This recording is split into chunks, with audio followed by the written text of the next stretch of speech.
من الشيطان الرجيم. بسم الله الرحمن الرحيم.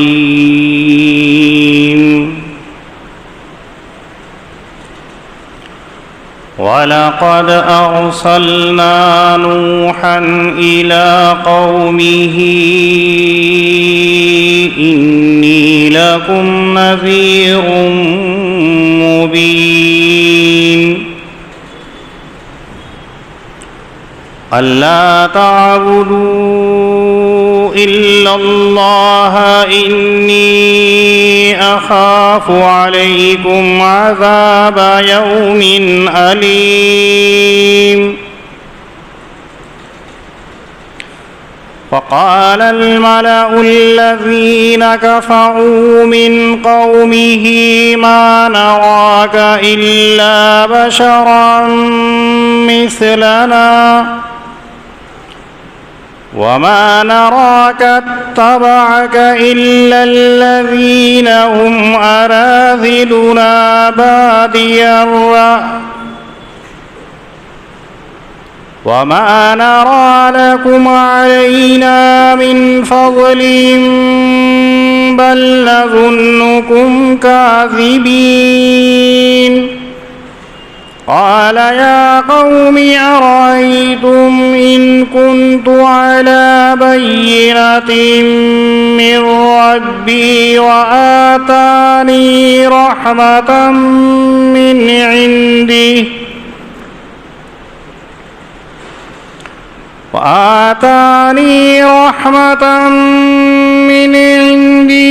فعميت عليكم أنلزمكموها وأنتم لها كارهون. صدق الله العظيم.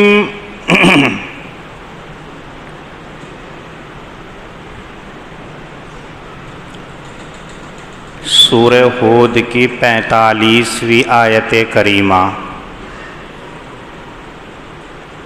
یہاں سے لے کر چند آیات کریمہ کے اندر اللہ رب العزت سیدنا نوح علیہ السلام کے ایک واقعے کو ذکر کر رہے ہیں. حضرت نوح علیہ السلام سے بھی ان کے اقوام نے کچھ اعتراض کیے تھے. ان کی قوم نے حضرت نوح سے کچھ سوالات کیے تھے. جو اعتراضات حضرت نوح علیہ السلام سے کیے گئے تھے ایسے ہی سوالات نبی کریم صلی اللہ علیہ وسلم سے بھی کیے. منکرین توحید والرسالہ نے نبی اکرم صلی اللہ علیہ وسلم کی نبوت اور رسالت کو لے کر قرآن کریم کو لے کر کے اعتراضات کیے تھے. ان کا جواب ان آیت کریمہ کے اندر اور نبی اکرم صلی اللہ علیہ وسلم کو تسلی اور دلاسا ہے کہ جب جب کوئی نبی دنیا کے اندر آیا ہے تو مخالفین نے ان کی مخالفت کی ہے. جب بھی دنیا کے اندر کسی رسول کو مبعوث کیا گیا لوگوں نے ان کی مخالفت شروع کر دی، ان سے دشمنی شروع کر دی، اعتراضات مختلف شکلوں کے اندر کرنے لگے.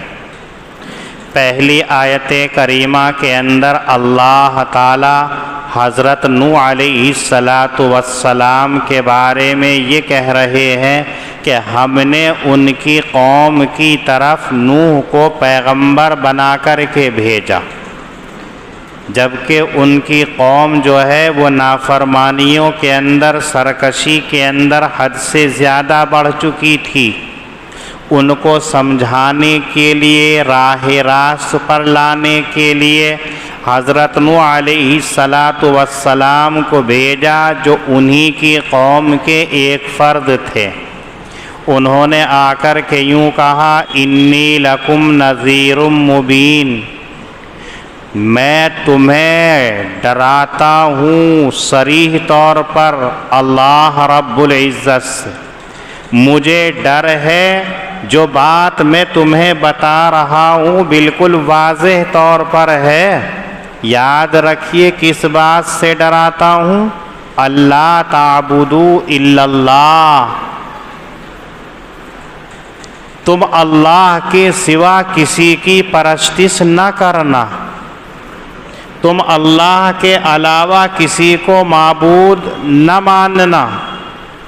تم نے جو اپنے گمان کے مطابق مختلف معبود بنا رکھے ہیں، جن کا تذکرہ اللہ نے سورہ نوح کے اندر کیا ہے، ان تمام کی عبادت سے باز آ جاؤ، ایک اللہ وحدہ لا شریک کی عبادت کرو۔ انی اخاف علیکم عذاب یوم علیم، اگر تم نے ایسا نہیں کیا، اگر تم اللہ کی عبادت سے روگردانی کرتے رہے، اللہ کی طرف نہیں آئے، تو میں ایک دردناک دن کے عذاب کے بارے میں آپ پر خوف کھاتا ہوں، جو قیامت کا دن ہوگا، جس کے اندر اولین و آخرین کا حساب ہوگا، تمام لوگوں کے دنیا کے کیے ہوئے عمل کا بدلہ وہاں ملے گا، جس کا نام قرآن کریم نے یوم الدین قرار دیا ہے، یوم الجزا قرار دیا ہے، بدلے کا دن ہے۔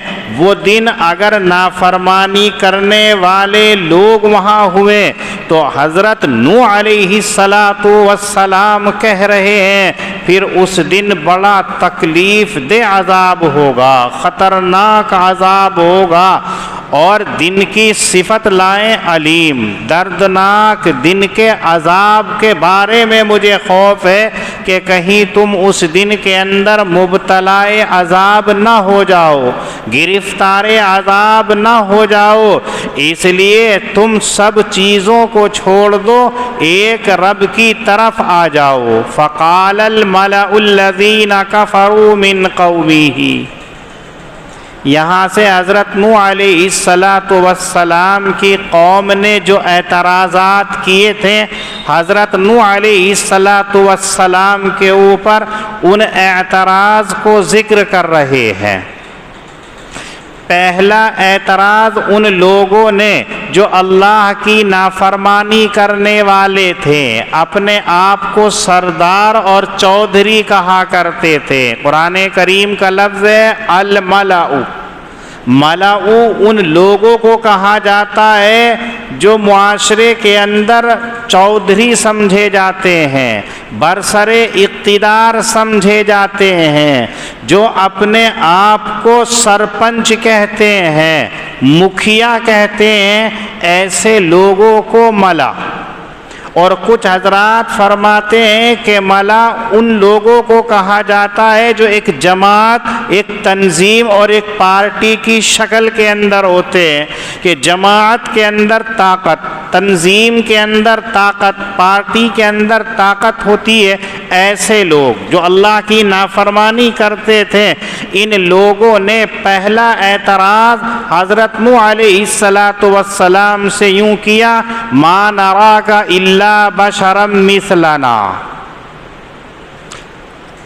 ہم تو تمہیں اپنے جیسا ہی ایک آدمی سمجھتے ہیں، اگر تم اللہ کے پیغمبر ہو، اللہ کے رسول ہو، اللہ کے فرستادہ ہو، اللہ کے بھیجے ہوئے ہو، تو تم میں اور ہم میں فرق کیا ہے؟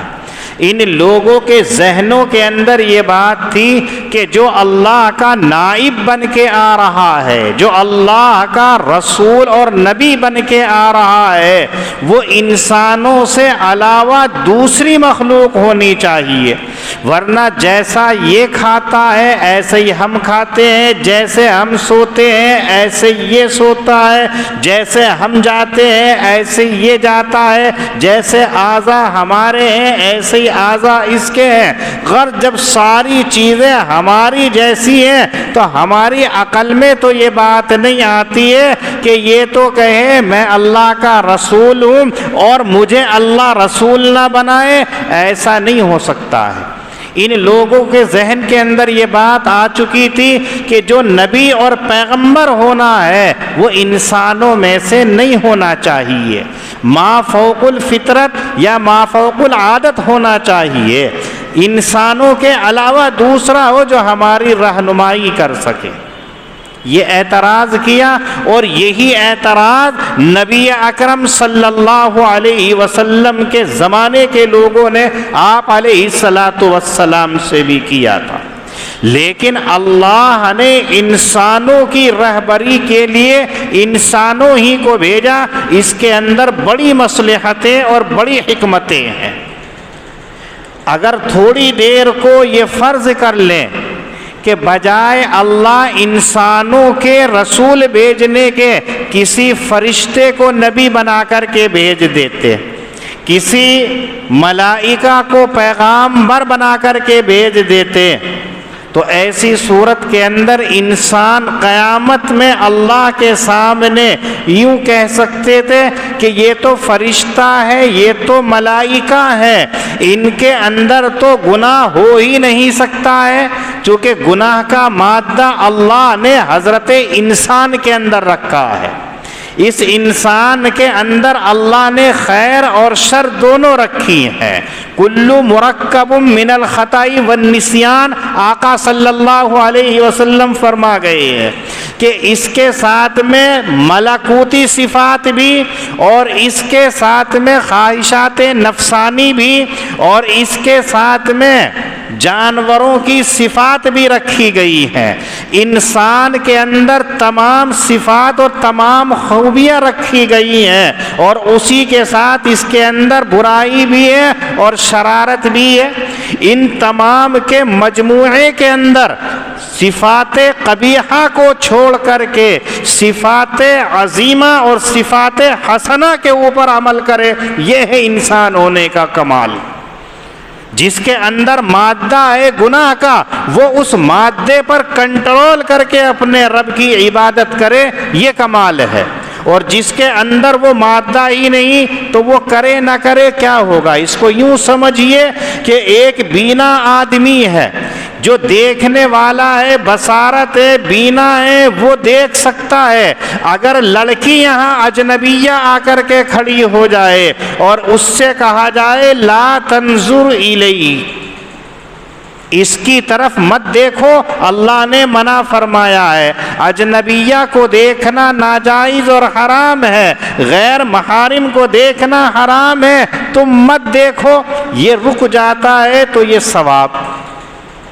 لیکن ایک نابینا ہے، وہ دیکھنے پر قادر ہی نہیں ہے، اس نابینا سے یوں کہا جائے لا تنظر الیہ، اس کی طرف مت دیکھو، تو کہنے والا بے وقوف، اس لیے کہ اس کی آنکھوں کے اندر تو صلاحیت ہے ہی نہیں کہ وہ دیکھے گا نہ دیکھے گا، چاہے اسے منع کرو یا منع نہ کرو، دونوں صورتوں کے اندر وہ دیکھنے پر قادر ہی نہیں ہے۔ ہاں جو دیکھنے پر قادر ہے اس کو منع کیا جا رہا ہے اور پھر وہ رکتا ہے، یہ ہے کمال کی بات کہ وہ دیکھنے پر قادر، لڑکی کو دیکھ سکتا ہے، شیطان ورغلا رہا ہے، خواہشات نفسانی ورغلا رہی ہے، لیکن اس کے باوجود وہ اس پر روک جگہ دیتا ہے، رک جاتا ہے، یہ کمال ہے۔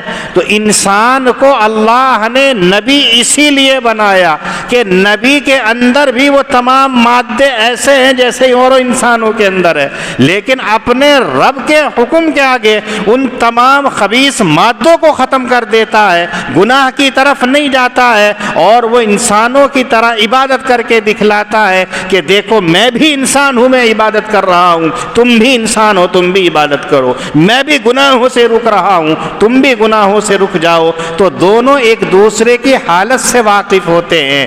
اس حکمت اور مصلحت کی وجہ سے اللہ نے کسی فرشتے کو نبی بنا کر کے نہیں بھیجا ہے۔ اور دوسرا یہ کہ جس آدمی کو رہنما بنایا گیا ہے، جس آدمی کو مقتدی بنایا گیا ہے، اگر وہ اپنے مقتدیوں کو سمجھتا نہیں ہے تو اس کا مقتدی بننا بیکار ہے۔ اگر وہ رہنما بن گیا ہے لیکن اپنی رعایا کے حالات سے واقف نہیں ہے تو اس کا رہنما بننا بیکار ہے۔ اس لیے کہ رہنما رہنمائی جب کرے گا جب اس کے اندر دیکھے کیا خرابی ہے اور پھر عملی طور پر کر کے دکھلائے کہ دیکھو میں بھی تمہاری طرح ہوں، میں یہ کام کر رہا ہوں، تم بھی کر سکتے ہو۔ ایک آدمی ہے وہ نماز 5 گھنٹے تک پڑھ سکتا ہے، ایک آدمی ہے وہ 2 گھنٹے تک پڑھ سکتا ہے، ایک آدمی ہے جو صرف 2 منٹ کے اندر پڑھ سکتا ہے چونکہ وہ بیمار ہے، پریشان ہے۔ اب ان تمام حالات سے کہ صحت مند ہے، بیمار ہے، لاغر ہے، کمزور ہے، طاقتور ہے، نحیف ہے، محنت والا ہے، مزدور ہے، مالک ہے، یہ تمام کے تمام حالات کو وہی جان سکتا ہے جو اسی کی جنس سے ہوگا، دوسرا نہیں سمجھ سکتا ہے۔ آپ دیکھ لیجئے کہ ایک انسان دوسرے انسان کی تکلیف کو محسوس کر سکتا ہے لیکن کوئی اور مخلوق ہو تو اس کی تکلیف کو آپ محسوس نہیں کر سکتے ہیں، اس کے لیے کیا بہتر ہے کیا نہیں ہے آپ نہیں جان سکتے ہیں، لیکن انسان انسان کے لیے جانتا ہے۔ تو اللہ رب العزت نے انسانوں ہی کے اندر پیغمبر اس لیے بنایا تاکہ وہ انسانوں کے حالات سے واقف ہو اور بتا دے کہ تمہیں یہ کام کرنا ہے، تمہیں یہ کام کرنا ہے، تمہاری ذمہ داری ہے۔ ان حکمتوں اور مصلحتوں کی وجہ سے اللہ رب العزت نے انسانوں ہی میں سے نبی کو بھیجا ہے، کسی اور کو نہیں بھیجا، اس لیے ان کا اعتراض کرنا درست نہیں ہے۔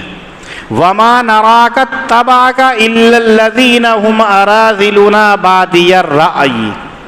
دوسرا اعتراض ان لوگوں نے حضرت نوح علیہ السلام پر یہ کیا، آپ کی اتباع کرنے والے، آپ کے اوپر ایمان لانے والے، آپ کی ہاں میں ہاں ملانے والے کوئی اچھے لوگ نہیں ہیں بلکہ ہم میں سے جو نچلے طبقے کی قوم ہے، جو ذلیل اور حقیر لوگ ہیں، وہ آپ کی اتباع کرنے والے، آپ کی پیروی کرنے والے ہیں۔ ان لوگوں نے یہ سوچا کہ اگر واقعتاً نوح اللہ کے پیغمبر ہیں، حضرت نوح جو دعوت لے کر کے آئے ہیں واقعتاً وہ اچھی ہے تو بڑے بڑے لوگ ایمان کے اندر داخل ہوتے، بڑے بڑے دولت مند لوگ ایمان کے اندر داخل ہوتے۔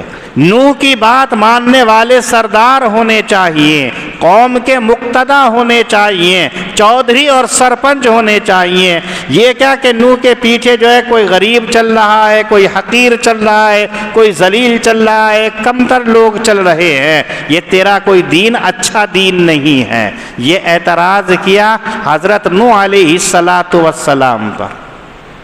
یہی اعتراض لوگوں نے نبی کریم صلی اللہ علیہ وسلم سے بھی کیا تھا، لیکن اللہ کی سنت اور اللہ کی عادت یہ ہے کہ نبیوں کی بات ماننے والے وہی لوگ ہوتے ہیں جن کو معاشرے کے اندر لوگ کمتر درجے کا سمجھتے ہیں، جن کو ذلیل اور حقیر سمجھتے ہیں۔ یہ ایمان کے مقبول ہونے کی علامت، دین کے مقبول ہونے کی علامت ہوتی ہے کہ نیک لوگوں کے پیچھے چلنے والے جو ہوتے ہیں وہ غریب ہوتے ہیں، مالدار نہیں ہوتے ہیں۔ وجہ اس کی کیا؟ اس لیے کہ جب دولت آ جاتی ہے تو دولت کا نشہ انسان کو گناہ کی طرف لے جاتا ہے۔ جب انسان کے پاس طاقت ہوگی، دولت ہوگی تو اس کا دماغ جو ہوگا وہ تعلی کی طرف ہوگا، اونچائی کی طرف ہوگا۔ آپ دیکھ لیجئے کسی کی جیب میں پیسے آ جائیں تو اس کا سینہ پھول جائے گا، اکڑ آ جاتی ہے۔ ذرا سی اس کو طاقت مل جائے تو آپے سے باہر ہو جاتا ہے، حق بات سمجھنے کے لائق بھی نہیں ہوتا ہے۔ آپ دیکھیے اپنے معاشرے پر نظر ڈالیے کہ جن کے پاس پیسہ ہے، جن کے پاس دولت ہے، وہ شریعت کے خلاف کتنی رسمیں نبھاتے ہیں اور انہیں احساس بھی نہیں ہوتا ہے۔ غریب آدمی ہوتا ہے تو وہ ذرا سی بات کے لیے عالم سے، مفتی صاحب سے مشورہ کرتا ہے کہ کہیں میرا رب ناراض نہ ہو جائے، میں ایسا کام تو نہ کر لوں۔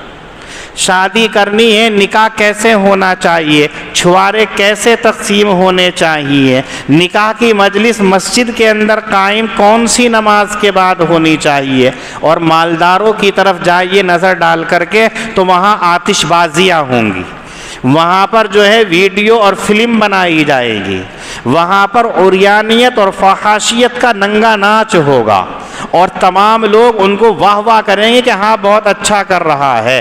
اگر ان کو سمجھائیں گے تو کیا کہیں گے، آپ ایک طرف بیٹھیے، بعد کی بات ہے یہ۔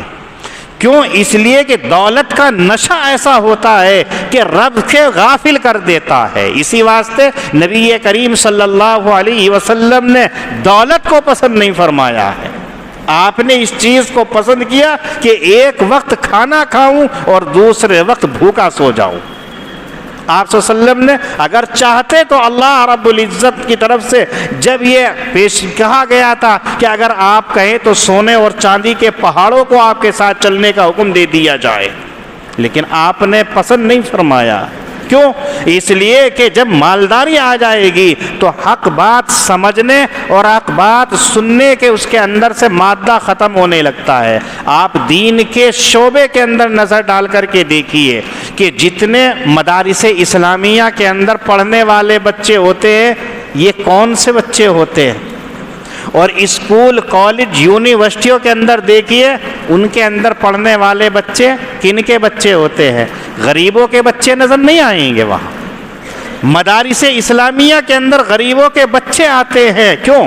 ان کی نظر یہ ہوتی ہے کہ اللہ نے ہمیں اسی دین کے لیے بھیجا ہے، اسی لیے اللہ نے ہمیں یہاں دنیا کے اندر بھیجا ہے، ہماری ذمہ داری یہی ہے۔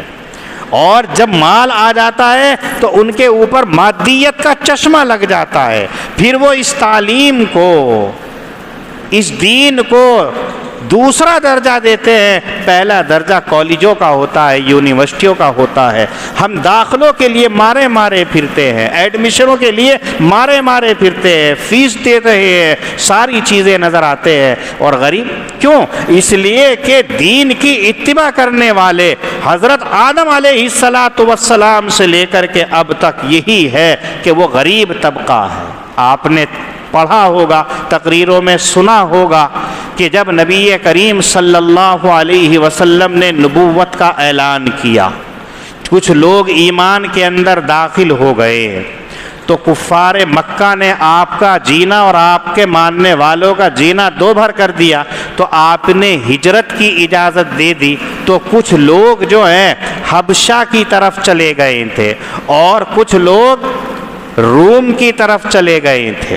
پھر نبی کریم صلی اللہ علیہ وسلم نے ایک دعوت نامہ لکھا تھا ہرقل بادشاہ شاہ روم کے لیے، اور اس کے اندر آپ صلی اللہ علیہ وسلم نے اسے ایمان کی دعوت دی تھی۔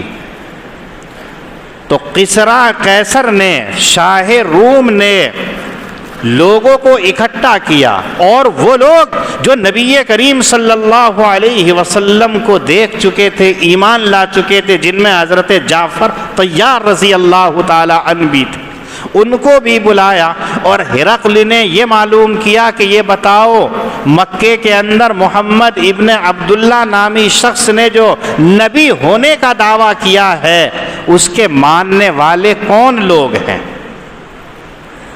ہرقل یہودی۔ حضرت جعفر رضی اللہ تعالی عنہ نے یہ کہا ان کے ماننے والے وہ لوگ ہیں جو غریب ہیں، جن کو لوگ کمتر سمجھتے ہیں، وہ لوگ ہیں۔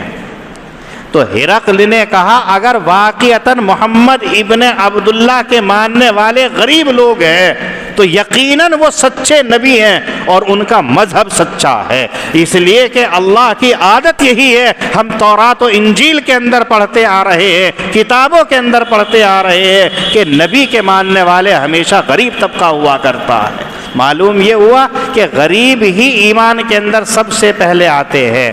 یہ انہوں نے جو اعتراض کیا حضرت نوح علیہ السلام کے اوپر، یہ بیکار ہے، چونکہ جو آدمی غریب ہوتا ہے اس کا ذہن صاف ہوتا ہے، اس کا ذہن اللہ کی طرف ہوتا ہے، اس میں اکڑ نہیں ہوتی ہے، بو نہیں ہوتی ہے، تکبر بڑائی نہیں ہوتی ہے۔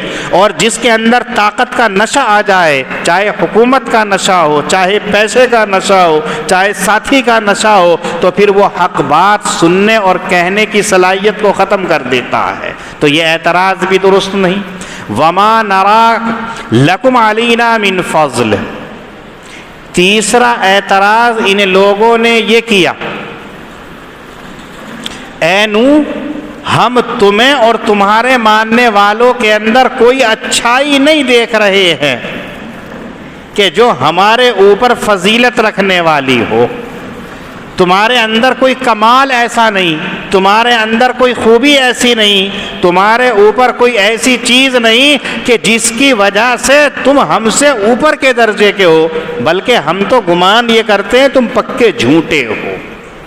ان لوگوں کا یہ اعتراض اس معنی کر تھا کہ تم تو غریب ہو اور ہم امیر ہیں، تم ذلیل ہو ہم عزت دار ہیں، تم پھٹیچر ہو ہم طاقت والے ہیں، تو ہم تمہاری اتباع کیوں کریں؟ تمہیں ہماری اتباع کرنی چاہیے تھی۔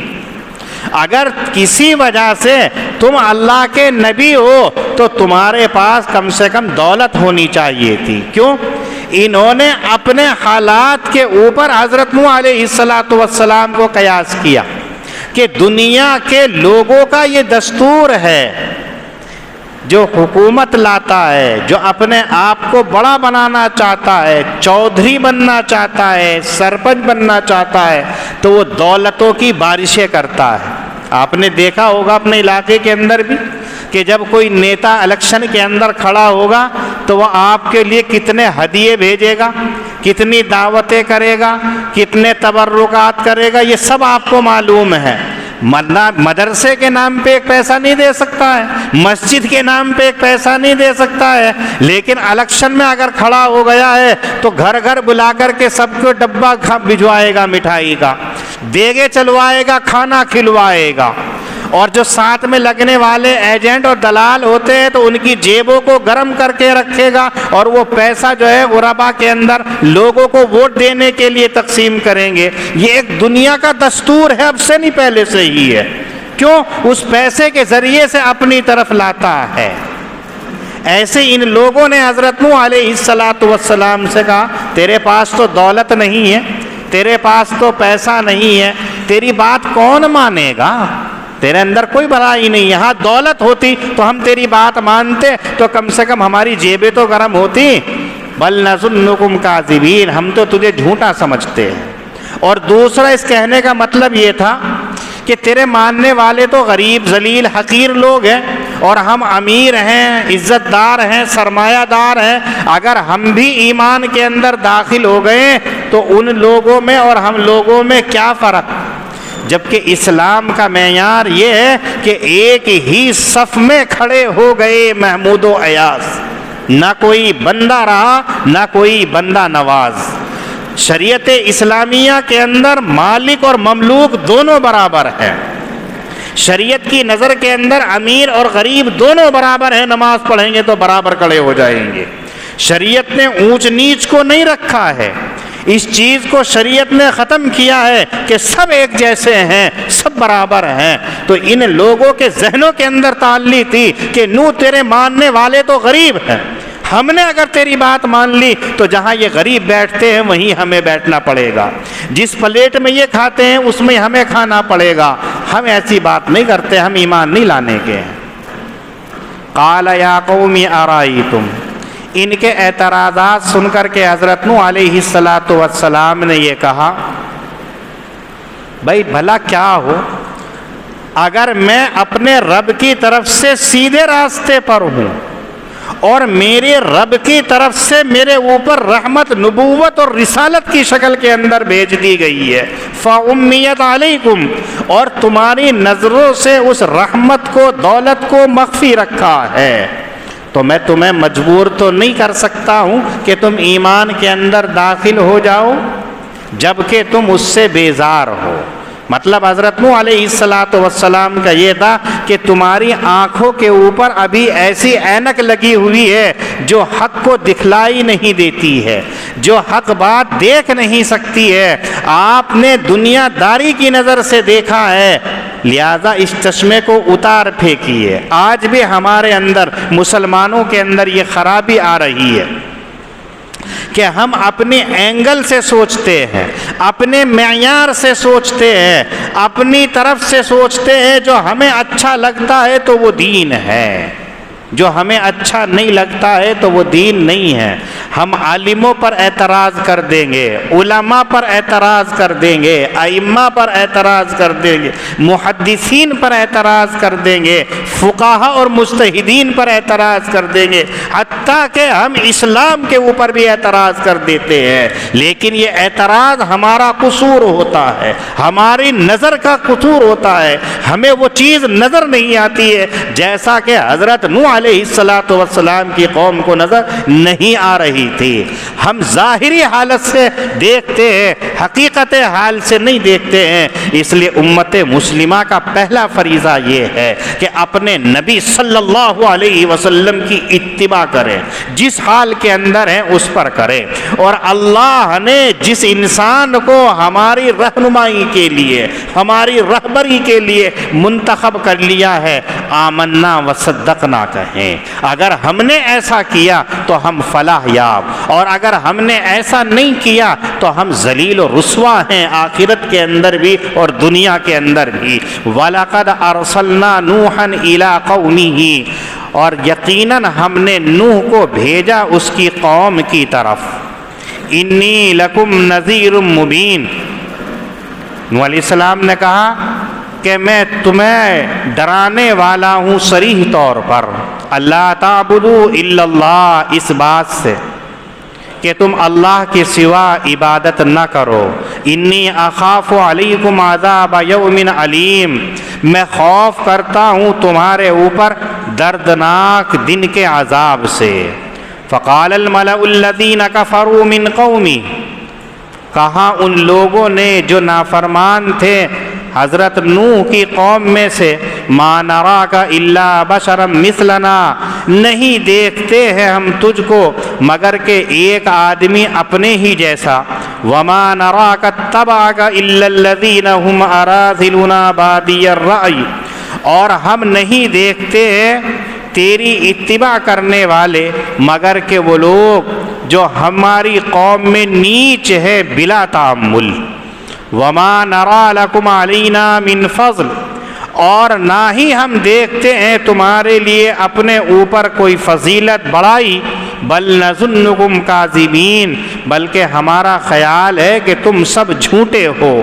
قال یا قوم ارأيتم ان كنت على بينة من ربي، نوح علیہ السلام نے کہا اے میری قوم دیکھو تو صحیح، اگر میں اپنے رب کی طرف سے سیدھے صاف رستے پر ہوں، وَآتَانِي رَحْمَةً مِّنْ عِنْدِي، اور مجھے عنایت رحمت بھیجی گئی میرے رب کی طرف سے، فَأُمِّيَتْ عَلَيْكُمْ، پس مخفی رکھا گیا اس کو تمہاری نظروں سے، أَنُلْزِمُكُمُوهَا وَأَنْتُمْ لَهَا كَارِهُونَ، تو کیا ہم تمہیں مجبور کر سکتے ہیں حالانکہ تم سب اس سے بیزار ہو۔